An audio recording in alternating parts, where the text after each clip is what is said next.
Good afternoon and welcome to Moth News, live from our secret bunker studio somewhere in a city in Ireland.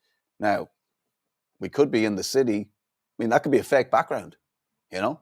We could be in any city, like Cork, totally different city. Also has a river, but doesn't have the Jeannie Johnson in the background. We are in a secret bunker and we don't want you to find out where we are, so we have a fake background today.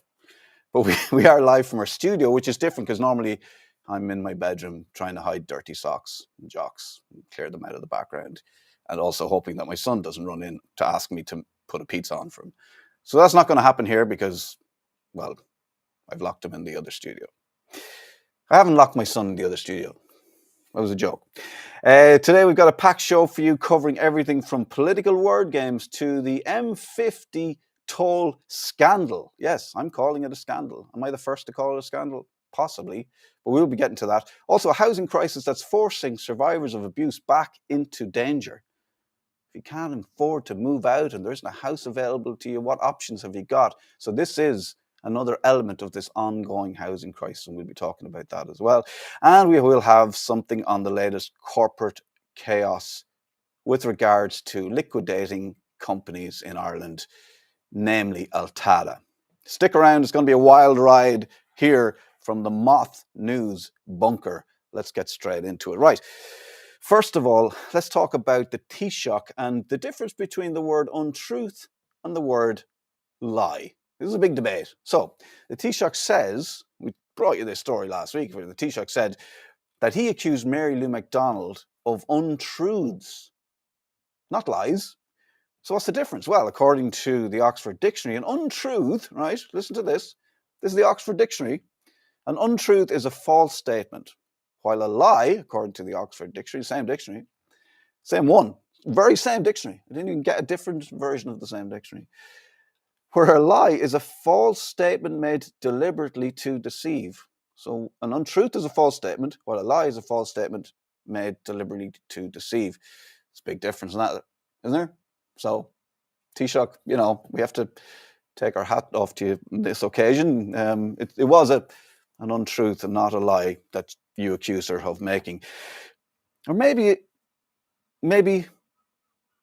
like the lie that you told was just an untruth. You know, like saying your government built 40,000 houses in 1 year, when actually they only built 30,000. Micheál, possibly that was an untruth, and we accused you of lying, and I feel bad about that.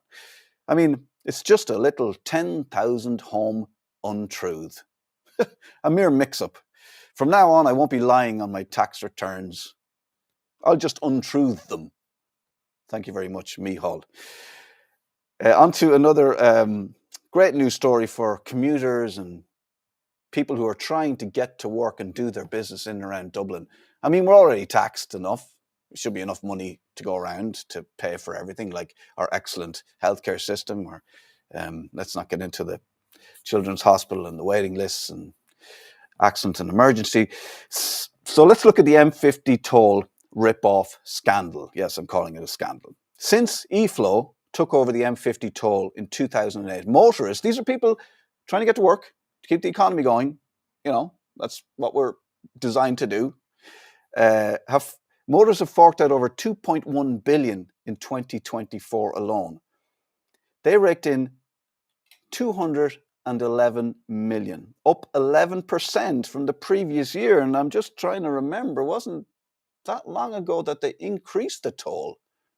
I wonder why they did that, because surely if the idea behind the toll is just to pay for the toll and for the bridge and the roads, and that's possibly already paid for, then why are there increases? Where's that money going? So that's bad that the prices of the toll is increasing and they're making so much money, 211 million a year. Since 2008, 2.1 billion, more than 2.1 billion. But here's the real kicker. If you miss a toll payment, the penalties skyrocket faster than Dublin rents. I don't know if Dublin rents skyrocket. Maybe they do. I think there's a cap on them now. Lots of people would like to remove that cap, but that's another story for another day. Okay, so let's look at the penalties if you miss the toll. So you drive through the toll, it's an automatic toll, you don't have to go through a thing, it's fine, but you have to pay for that toll. the next day, that day, I think you can buy credit and it picks it up. The initial toll is €3.80. If you miss the deadline, you've got a 24-hour window in which to pay the toll. If you miss the deadline, that goes up. It practically doubles. It goes from €3.80 to €7.30. After 14 days, it goes up another €46. So now your €3.80 initial toll, after 2 weeks, just 2 weeks, 14 days, €3.80 is now €53.30. If after 56 days you still haven't paid the toll, it goes up by another €105. That's a total of €158.30, from €3.50 to €158.30. That's under two months, 58 days. That is, wait for it, I did the math. I'm a very clever fella. Actually, I put it into AI and they told me. That's an increase of 4,065% if you miss the payment for your toll. Which some people do. You know, you got people who are neurodivergent, ADHD, autism, they're driving around. They can't figure out things like that. It happens, you know.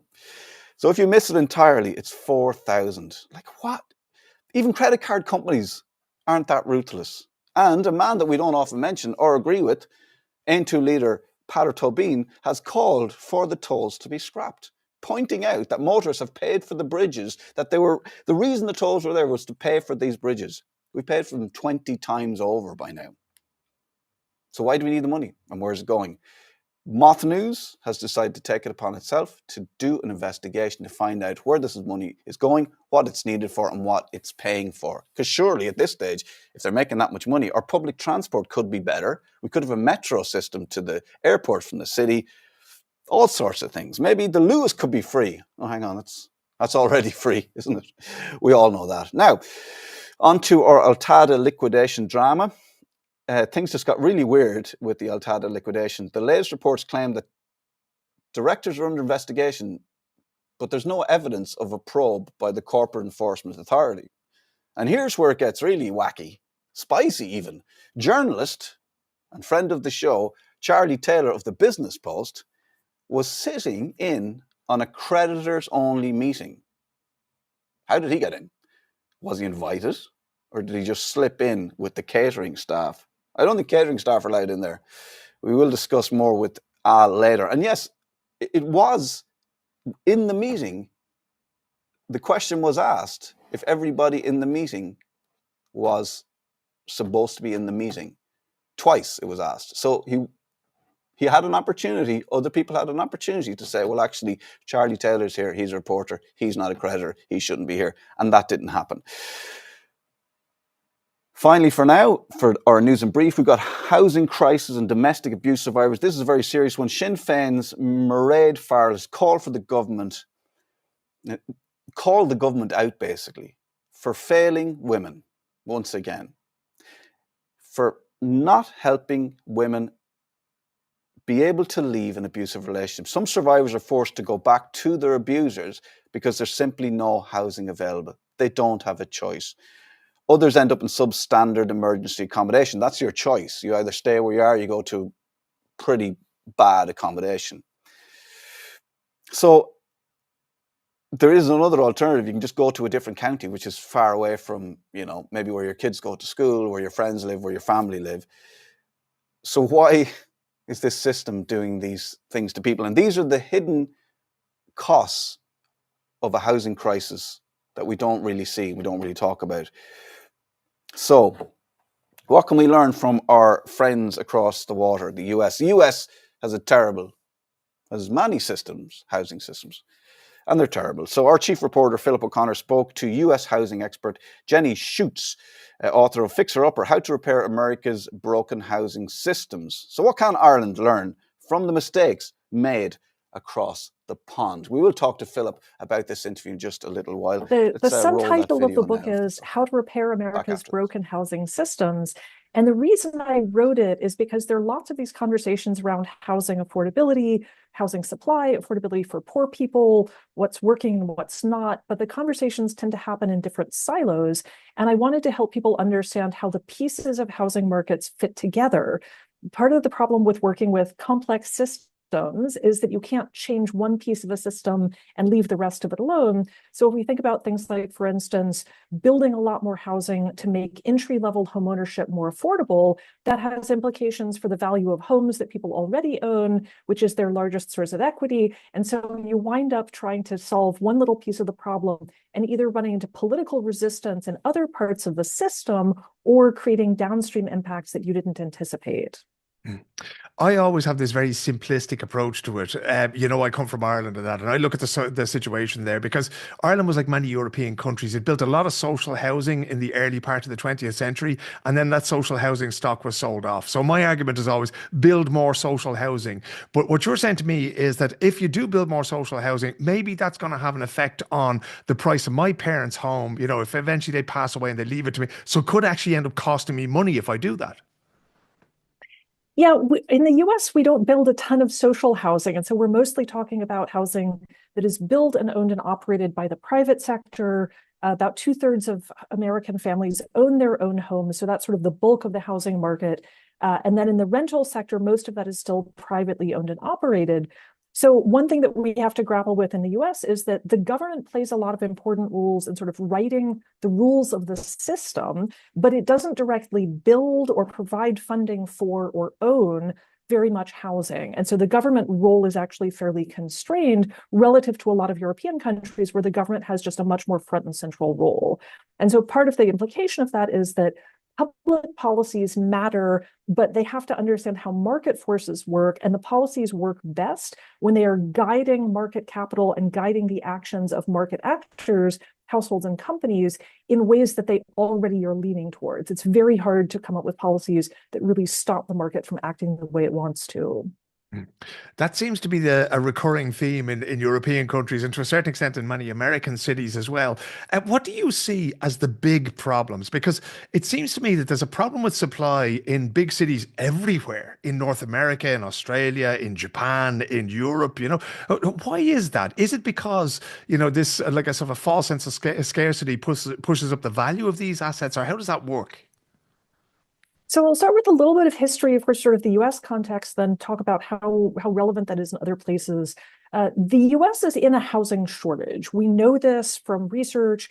The estimates of how big the shortages vary, but somewhere around 4 million units nationwide. And if you look at sort of the graph of housing production over a long period of time, you can see that we're sort of building less housing per capita than we used to 40 years ago, but that the real problem starts during the great financial crisis. The US stopped building homes altogether for about 4 or 5 years. We had levels of home building we hadn't seen since the 1930s, just stopped altogether. And it took a very long time to start climbing back up to the levels of production that we were at before the recession. That was a global phenomenon because the sort of the crash in the mortgage markets, the drying up of capital was really important all over the world. Builders couldn't get loans in order to do new housing development, and households couldn't get mortgages in order to buy it, right? So housing markets across the world really just froze for some time, and it took a while to sort of ramp things up again. What seems to be different about sort of the recovery is that we have gotten to kind of sclerotic development patterns in a lot of big cities, particularly the big cities that have really productive companies and really productive labor markets. If you think back to sort of 150 years ago, cities changed much more rapidly. We built things, and then when land values went up, and people wanted to build higher density housing or newer housing, taking advantage of new construction techniques or new architectural styles, we tore down the old stuff and built new stuff instead. And so most older cities, the US has relatively young cities, but even in places like New York, we've gone through a lot of iterations of building, replacing, building, replacing over time. For some reason, much of the developed world has gotten to the point where we don't do that anymore. We build stuff in cities and then we are afraid to touch it. So we don't tear things down, we don't add to the stock. The US has basically grown by going outwards. Cities grow horizontally. We build new subdivisions farther and farther out in the suburbs, but you run into the limits of how far people are able and willing to commute to their jobs. And we've locked in a lot of cities in patterns that don't change and that don't reflect either sort of the demand to live in certain places, and that aren't really making the best use of our existing land. It's often struck me when I walk through New York City that that's exactly what happens. That, what used to be there when I saw it 10 years ago is not there anymore. And there's something new and shiny and hopefully that uses the space better. Is that a good thing? Do you think that maybe in cities around the world that we're sort of too precious, that maybe we look at a building, we go, oh, that looks pretty nice. It might not be sort of in any way outstanding. It was built in the 50s or something, but we still leave it up there because it's old and we recognize it. Do you think that regeneration, that sort of urban regeneration is necessary to solve housing problems? At least some amount of it is. And there's definitely a balance. We do want to preserve particularly beautiful or meaningful buildings. I mean, one of the reasons we love a lot of our older cities is that they are charming and they have buildings that we couldn't recreate. If we tore them down, we wouldn't be able to rebuild them the same way. So some amount of preserving the past is important, but we have gone too far in the direction in a lot of cities of preserving everything just because it's old. And just because it's old doesn't mean that it's beautiful or it's historic or it's meaningful. The US has now gotten to the point where we are putting historic preservation on things like 1970s supermarkets, which are a dime a dozen. So why does this supermarket need to be preserved? Right? There have been fights over historic parking garages and parking lots. You have to wonder how historic that really is. So we have overused now this impulse to freeze things in amber and not allow cities to change and to evolve over time in a way that is relatively new in most of human history. You mentioned the sense of urban sprawl, America being very much a car-based society. That was a natural thing that would happen. And some of the cities are absolutely massive. You could be flying into them now and you're still on the plane a half an hour after you're over them, kind of thing. How does that work in terms of the economics of it? Is it better to have that sort of spread? And at what point does it become impractical for workers? Because it's often working class people who get priced out of the city centres here, but they still have to go into the city centres to do their job. So how big is too big in terms of an American or a European city? It's not just a question of the overall size. A lot of this really depends on what the transportation infrastructure is that allows you to move around space. So one of the classic sort of models of urban economics is that we know that land values decline moving farther away from the central business district, from the city center where a lot of the businesses are. And so land gets cheaper the farther out you move. That implies that housing will also get cheaper. And so people who either don't earn that much money or people who just want to consume a very large house with a large yard are going to be pushed out to farther distances where land is more affordable. Part of the problem with American cities, though, is that we haven't built infrastructure other than roads for cars that allows people to get from the suburbs to downtown. And you run into just a physical bottleneck. If everybody is commuting by car and everybody is moving from the suburbs into the center city, then you get a lot of congestion. It's very slow. We know also that the sort of dependence on cars raises costs for a lot of low-income households. Buying a car, operating a car, having insurance is actually quite expensive. So people may be moving to the outskirts for cheaper housing, but they wind up spending more money and more time on transportation, and they're not on net better off. Of course, the other piece of this is that there are social costs to building out, and especially to building car-dependent sprawl, because both buildings and transportation are our largest sources of greenhouse gas emissions, and sprawling horizontal cities are absolutely terrible for climate impacts. So there are a bunch of reasons, both for sort of the well-being of households and the larger social impacts, to wish that we were doing more compact development. People would love to be able to live closer to their jobs, and not just to their jobs, but to things like schools and libraries and parks and services that they can get to quickly and easily without having to spend the time and money on cars. We could build cities that allow people to do more of their daily needs on foot, by bike, through public transportation. But it's very hard to retrofit, say, a Phoenix to take something that is low density and sprawling and horizontal and to make it look like someplace like a Boston or a Dublin. So when you mentioned that there, what that suggests to me is that you would be a fan of sort of more high density, of building higher, bringing people together. Dublin was very low rise when I was growing up, but it's certainly catching up with the rest of the world. Now, there's no skyscrapers like Manhattan, but that may be where the solution is. Is that sustainable? And is it possible in sort of older cities? You mentioned there it's very hard to sort of repurpose Phoenix because it's just a big sprawling place right now. But in terms of water, in terms of electricity and sanitation and all these things, is it possible to remodel those, like these established cities, or do you just have to start building somewhere else? We can definitely add density, and part of it is adding density of housing, but part of it is also breaking out of the separation of uses that characterizes a lot of our newer Sunbelt cities. So we have these giant sprawling suburbs that have lots and lots of houses, but they don't have a single grocery store or a coffee shop. And so it's a combination of adding in more housing density, but also adding in services close to where people live. We don't anticipate that we're going to be able to change the fundamental form of cities quickly. Land use is a very durable thing. And so the buildings and the infrastructure and the roads are meant to last for 100 years. We've been building in this sort of low density, separating residential and commercial for nearly 100 years now, and it's going to take a long time to reverse that. But I think it's important for people who think about urban planning, not just to think about what are we doing with the inner core of cities, adding more housing in places like Manhattan, building up, but also how do we do this in the suburbs? We do have some opportunities with the crash of retail, and particularly with sort of these large sprawling suburban shopping centers, right? We've built lots of these one-story shopping centers surrounded by an ocean of surface parking. Those are actually fantastic places to think about doing suburban infill development, to take that large parcel and do a combination of housing and services and jobs in a fairly compact area. When we've seen examples of that in US suburbs, those are really popular.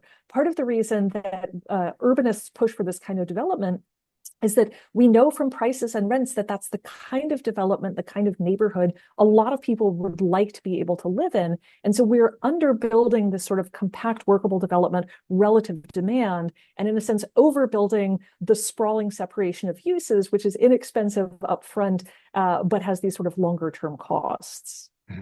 It's a fascinating subject, and it's such a broad subject that we could probably sit here and talk all day. But I wanted to ask you about the unseen hand of some of the big investment funds, right? Because we have a situation now in Europe where, and it started here in Sweden about 20 years ago, where a company like Blackstone or somebody will come in and they'll just buy up, what previously was social housing.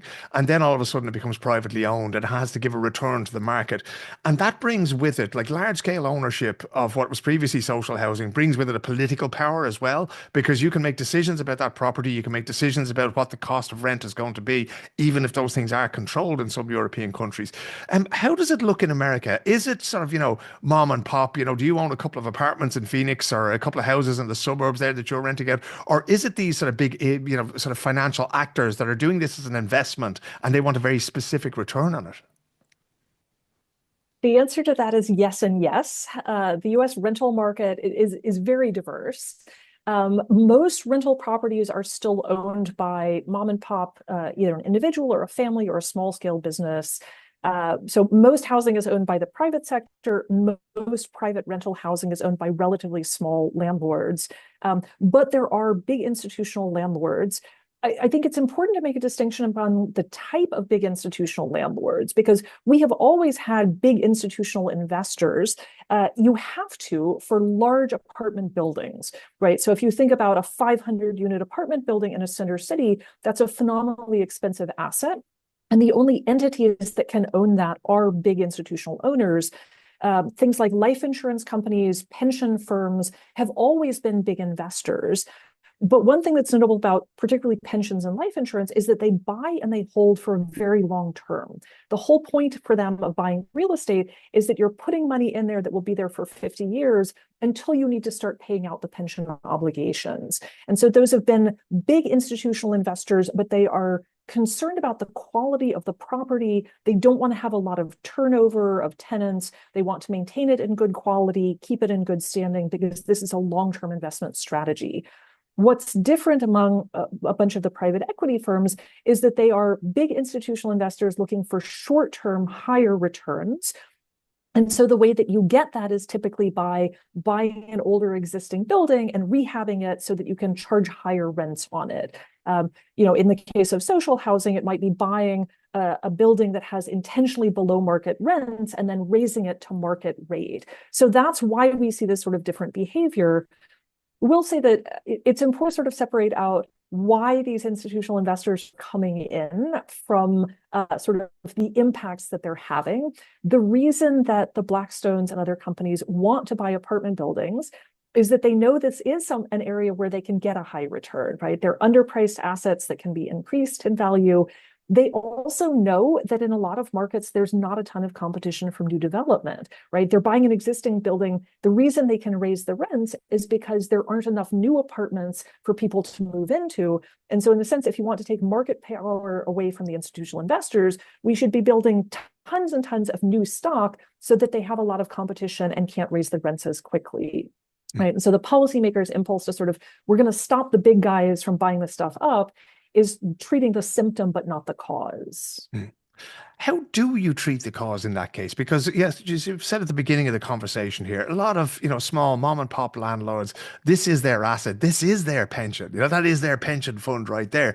And, I've said it before, certain politicians in Europe have said it, that, the market is overheated to a certain extent. It's artificially inflated, and there isn't real competition when you don't allow other people to build and to operate on the same sort of, conditions. So how do we sort that out? Because it is getting to the point where so many people are spending such a large percentage of their income on rent. And I think this is something that we've seen in San Francisco, and we've seen it in New York at various different times as well, that it just becomes unlivable in cities, especially for people who are there to provide the services that keep those cities running. We do. And I mean, fundamentally, in the big expensive cities, this is a problem of not having enough supply to match demand. There are more people who want to live in New York and San Francisco and London and Dublin than there are apartments for them to live in. And so there's no shortcut to getting around that other than adding more homes and continuing to add more homes over time, right? You can't just do a one-time build and then stop. We need to just be building more. That is going to mean that we're going to be tearing down some of the stuff that's there in order to accommodate taller buildings. The other thing that's important to remember is we focus very much on people who are spending too much of their income on housing, people who are living in crowded spaces, who can't afford the quality that they want. That is true for a non-trivial sort of minority of households, but it's not true for the majority of households. So in the US, 2/3 of Americans own their own home. Many homeowners are actually 1 or 2 person households. We have an aging population. We have a lot of people who are living in more space than they need, who have extra bedrooms.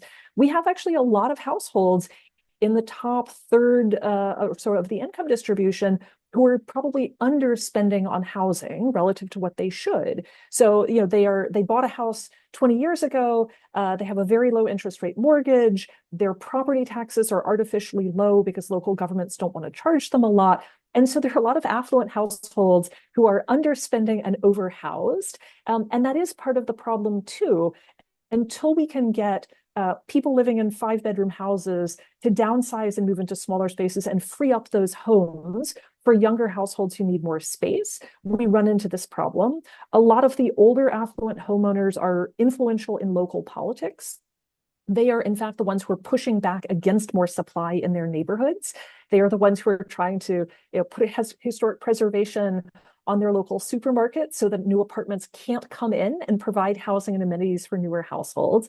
So I think one of the global trends, this sort of sclerosis in housing markets and unwillingness to change cities, reflects the fact that we have an aging population and older households have a lot of political power and they are simply resistant to change within their communities. That's a really uncomfortable truth for politicians to grapple with, but until we start talking about it, it's going to be very hard to deal with.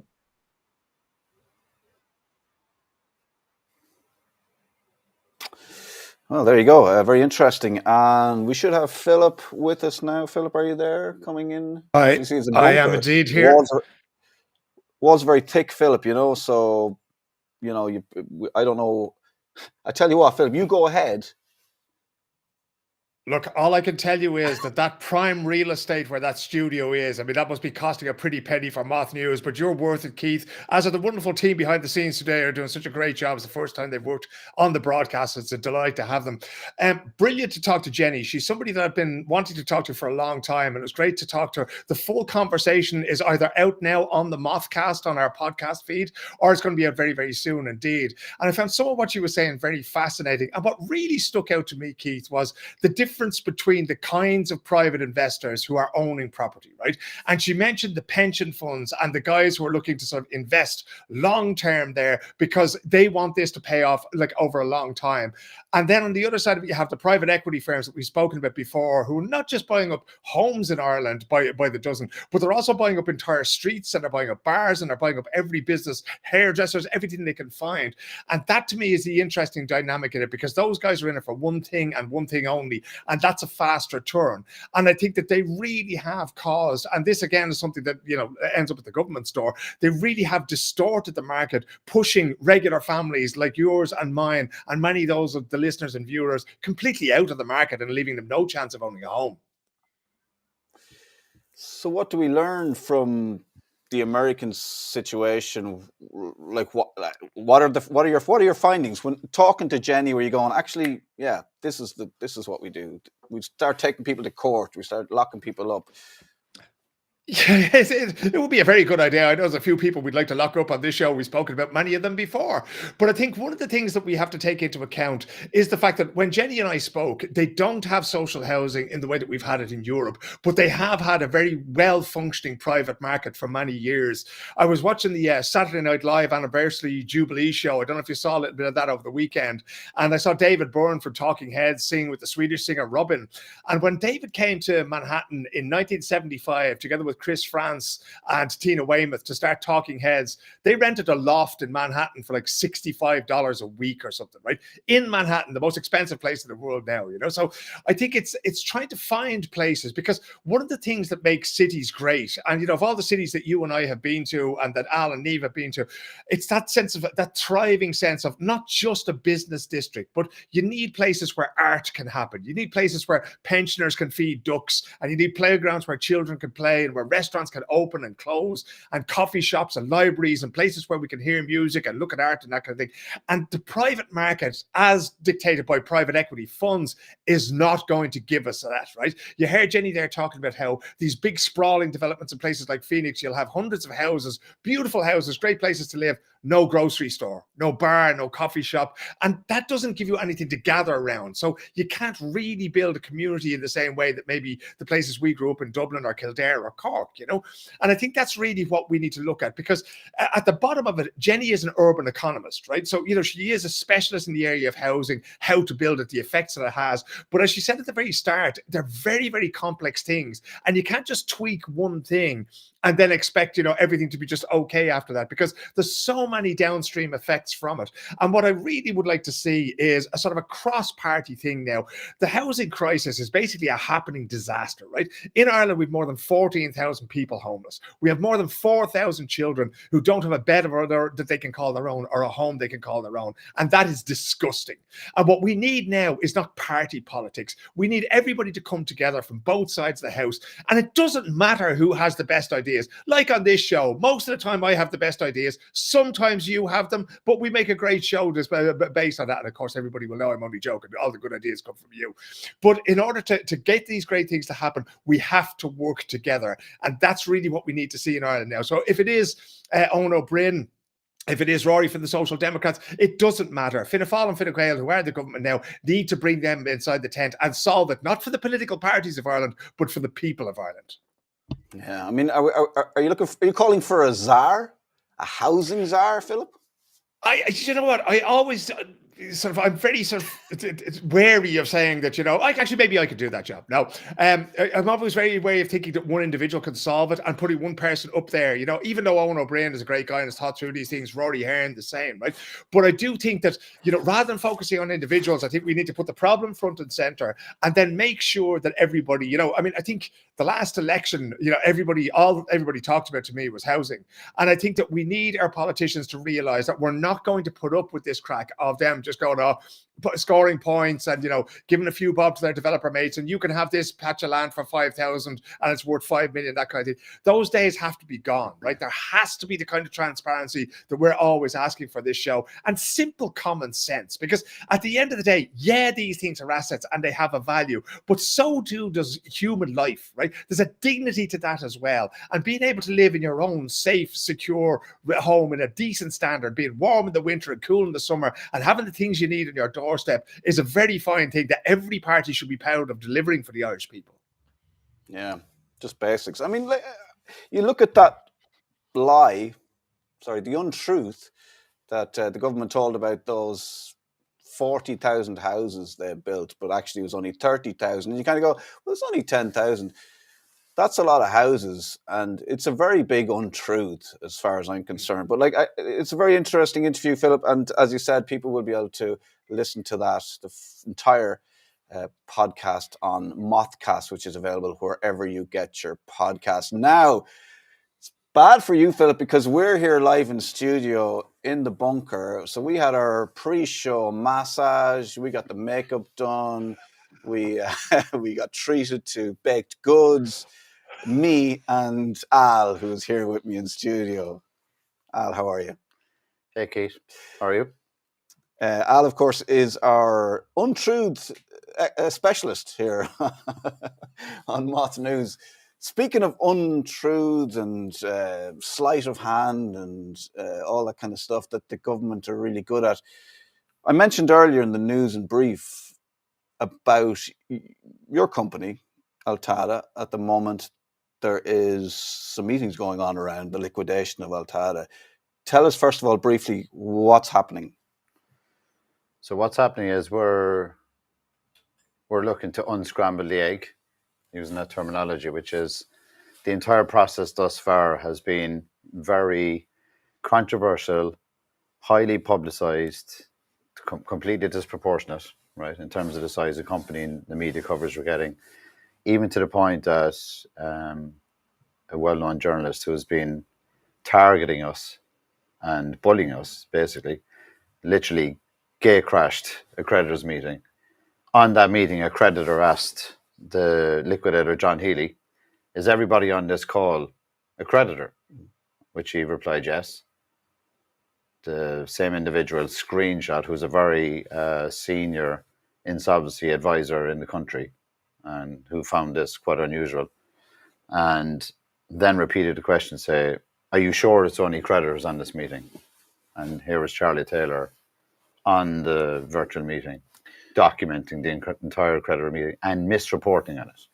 So for anybody that hasn't watched us here on Moth News, they might not know that Charlie Taylor is a reporter for the Business Post, and he has written front page stories at times. Yes, high double digits. About the liquidation of Altada, which was a startup company in Ireland developing this brilliant new valuable tech, clearly valuable because somebody nicked it off you. He's reporting positively, negatively about the directors of Altada, positively about the liquidators, and a friend of ours, Jeff, what's his name? Jeff Leo.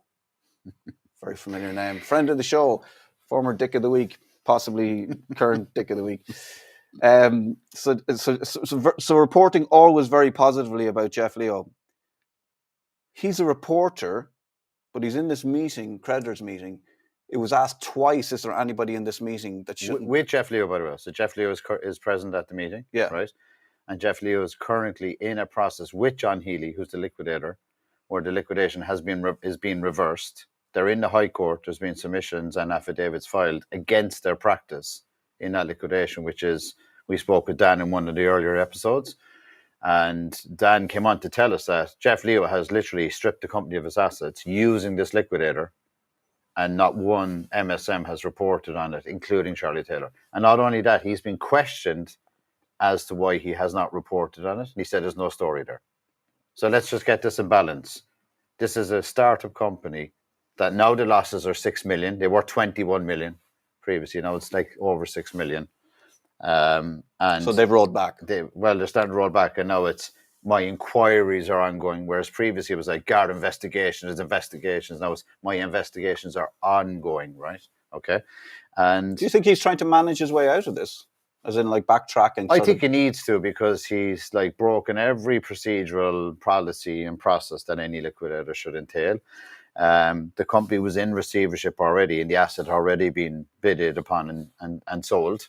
And then he disrupted that process and hedged that down to 5 million lower than what it should have went for. And now it shows by his own admittance that had the company sale gone through successfully, the company would have been back into solvency, even with his extraordinary fees for doing nothing. Yeah, we would say that anything that these people have said or done is a lie, but maybe we'd use the word untruth, which is totally different. Totally different. Philip, if I could bring you in here as a journo yourself, what's the issue with Charlie being in this meeting? There's only really one way that you should be part of a creditors meeting as a journalist, and that's if you're invited in. A creditors meeting will either be called by a court or the trustee, who's basically a liquidator who's in charge of the entire process, right? And they can, if it's in the public interest, they can invite journalists into those meetings. But for the most part, that has to be balanced against the rights of the people, both the creditors and the debtors, right? So conversations happen in these meetings that, sometimes the details are very sensitive, sometimes they're commercially sensitive, sometimes there are discussions around things, and sometimes there are many different versions of the truth that are coming out there, right, that have to be teased out of that. And all of these things have an effect on private feelings and mental health and that kind of thing, but also professional reputations. And that's why it's kind of restrictive in that way. And certainly, I'm not really sure. It's so long since I worked in Ireland with things in that field that I'm not quite sure. Maybe they're inviting everybody in. Maybe it's just, lads, come on, let's have a look at this these days. I can't imagine that it is, because it's such a sort of a sensitive issue. But again, if you look at the States, if you look at the UK, if you look at Scandinavia, where I'm based, that's usually how these things go down, And I think that's, even if you do get invited in as a journalist, you always have to sort of treat these things with a great degree of respect, right? So even when we've had conversations off air about this case as we're covering it, about other cases and other people, we always have to ask ourselves the question of, okay, if we lift this up and we put this in front of the audience that we have, what are the potential effects, positive and negative, right? What are the potential effects on reputations? And so many times we will pull ourselves back and we'll say, okay, are we being fair to this person? Right.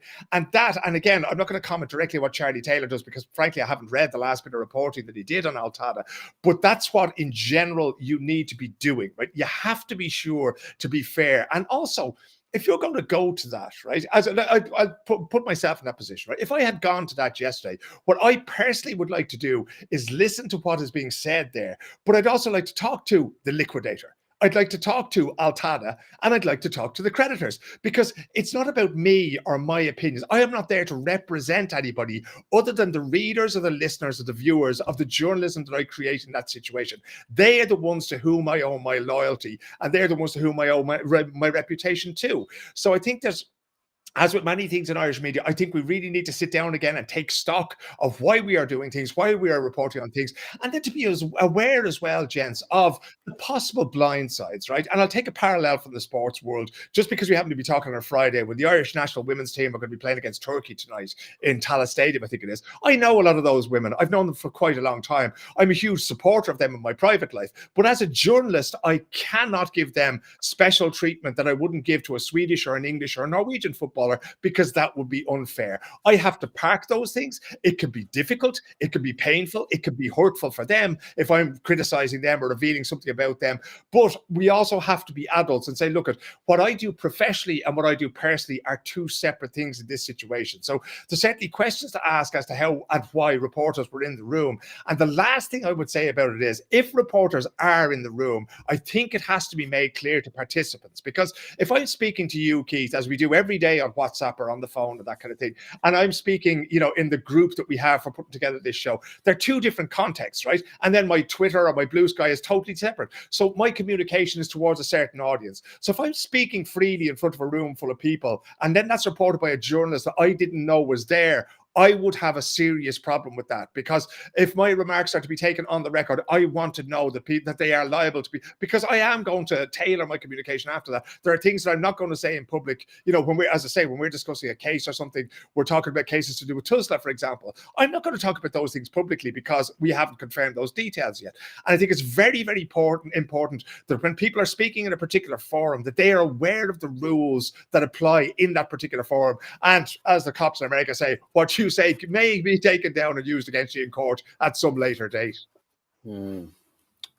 It's very interesting. There's also the story that you might have something to say on, Al, the mystery of the disappearing LinkedIn post. You have an awareness of an organization called Elkstone Ventures /Partners, who have some sort of show coming up. Is this some sort of convention thing going on? Can you tell us a little bit about it? Yeah, so Elkstone would be in the Irish ecosystem known as the startup-friendly investment fund that's supported by state money, which is Enterprise Ireland, and they get a lot of funding support to encourage, startups, stimulate ecosystem of economy, and the guy in particular, CEO Alan Merriman. So he's, in my humble opinion, and I believe this to be true, a very shady character, right? And that's by experience. So he was the financial director for EBS. He was under a Raked review investigation, and here he is now out the gate, building this fund, building momentum. And Niamh, who posted on LinkedIn, very specific points, asked him questions, which were true. She deemed them to be true.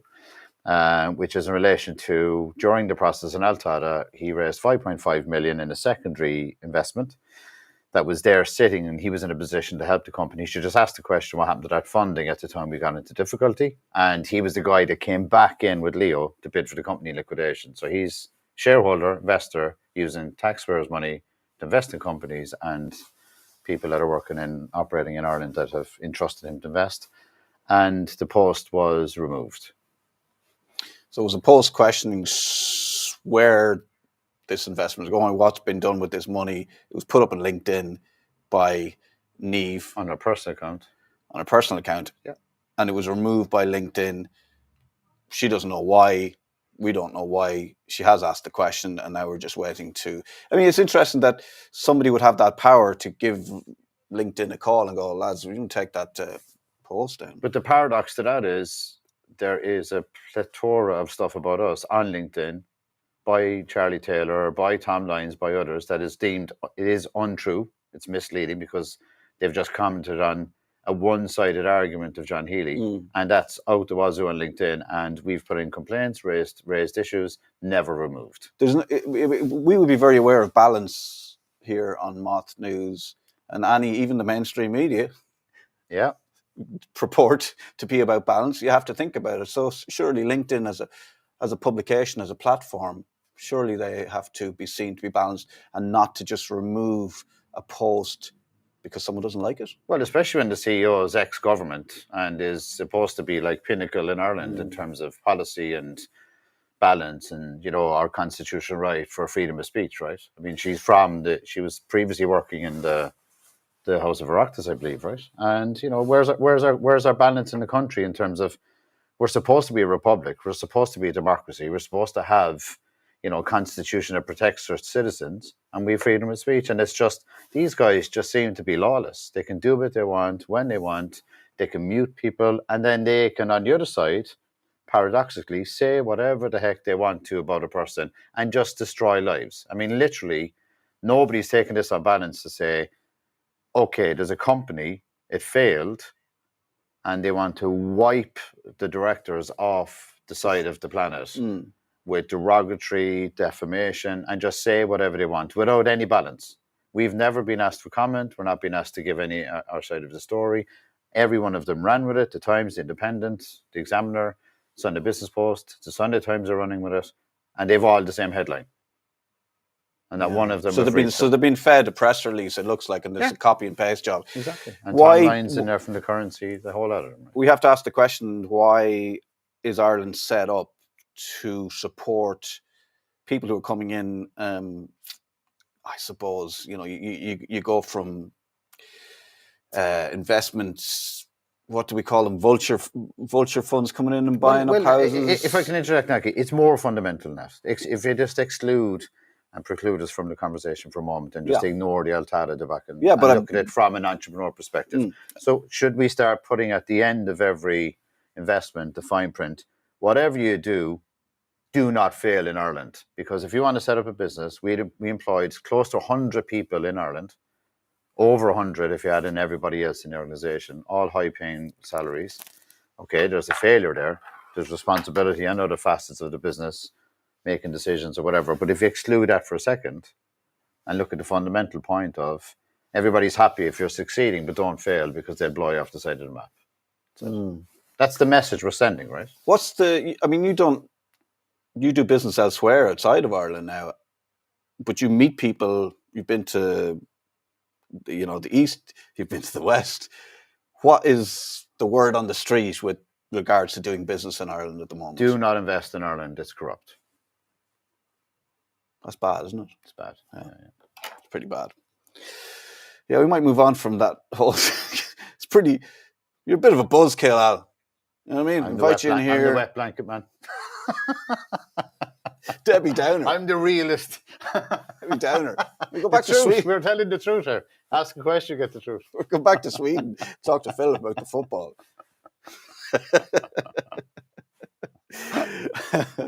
I mean,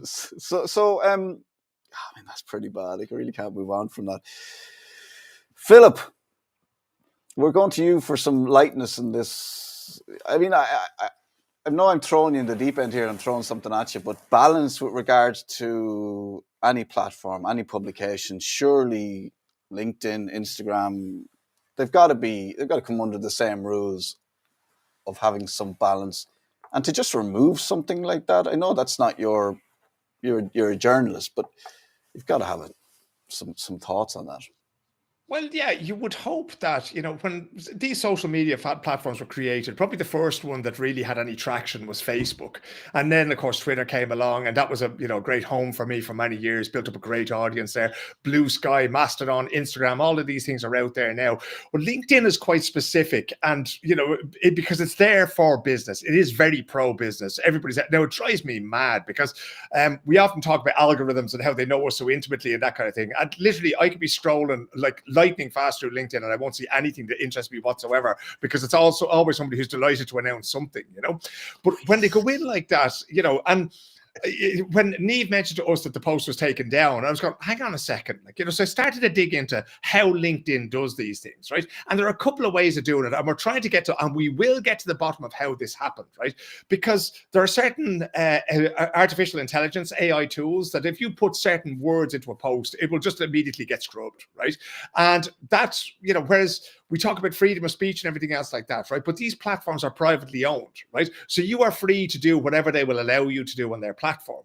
And I think the problem there is that when Niamh puts something like that, one of two things would have happened in my view. Either some of the people or the organizations that she tagged in that particular post reacted, and then they clicked on the little three dots and said, report this post as bullying or targeted harassment or something like that.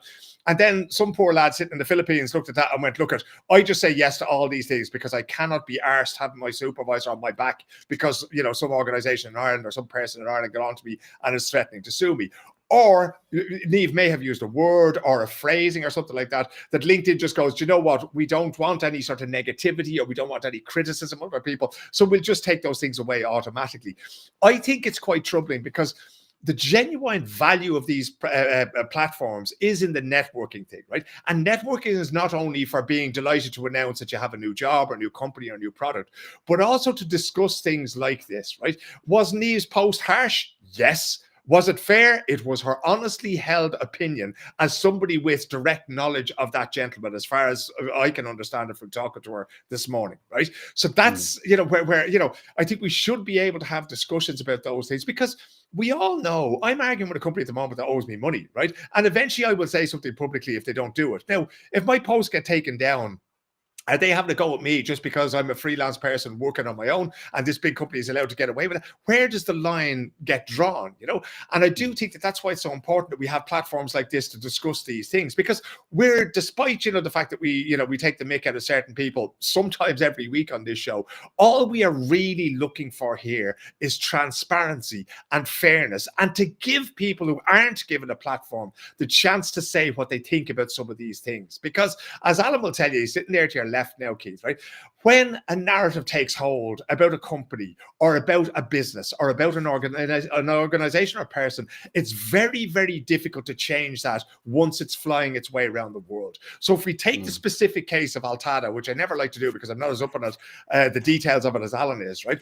But that's the accepted narrative around that. He mentioned all the media actually sort of, taking it on board, using the same headline, and yet never reaching out to them for comment, And that to me, as like in terms of journalism, I think it's wrong, because what we have in Ireland a lot of the time, and this speaks to Alan's point, of not investing in Ireland because of certain things, right? We have what's called access journalism, right? If you're friends with people, they give you stories. And if you're friends with them, you keep certain stories out. And that's basically the way it works in sports and in politics and in business. And it's not healthy. I mentioned about 10 minutes ago, my only responsibility is not even to Moth News here. It's to the listeners and to the viewers and to the readers of what I do, right? I have to bring them something that has gone through the journalistic process. And that means talking to the regulator and the creditors and Altada in this case. And that applies to everything. If I go to a press conference now after a soccer game, I don't want to just hear from the winning boss. I want to hear from the losing boss, right? And that really is the kind of thing that when we're reading and consuming media, we need to be looking at that and saying, are we getting not just a picture, but the full picture of what's going on with this story? Yeah, and that's all we're trying to do here in Moth. It's fairness. We're not having a go at anybody. We're not attacking big corporation or big organization or big money or capital. It's not about that. It's about a fair playing field for everybody, so everybody can succeed in their endeavors. You want to be able to say that if you want to do something in Ireland, if you're an entrepreneur, if you have an idea, you've got a fair crack of the whip. That's all we're ever talking about. So if you've got a complaint, you've also got a fair crack of the whip. And I think that Niamh from Moth News, she works behind the scenes. She doesn't like to. We don't know we've never seen her.